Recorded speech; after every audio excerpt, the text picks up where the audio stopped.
sa aking channel, TOFC. Kung first time po ninyong manood, don't forget to click like and subscribe. Opo, ang mga pelikulang natapos at ginagawa pa ng isang superstar ay talaga namang napakarami. Her meteor roles ay talagang sinasabing ang kanyang physique look ay kakaiba.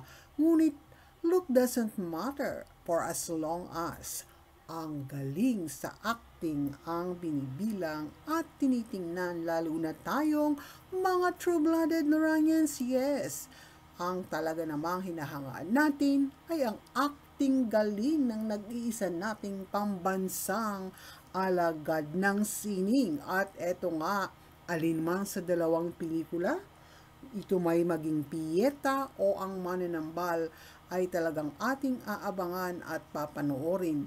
At sa katotohanan naman, ang ating superstar ay napakaganda pa rin ng aura sa kanyang edad. And of course, acting galing, wala nang dapat patunayan pa.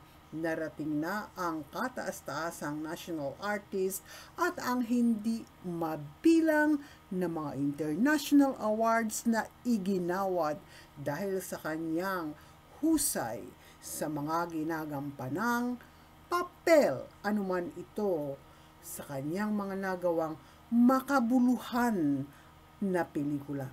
Sino ang may ganito karaming international awards? Aber, wala kundi ang nag-iisang superstar.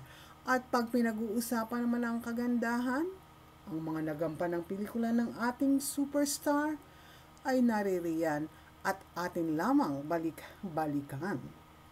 And for today's good thoughts, one day all your hard work will pay off. Don't stop doing your best. Iyan lamang po. Maraming salamat sa inyong pagsuporta.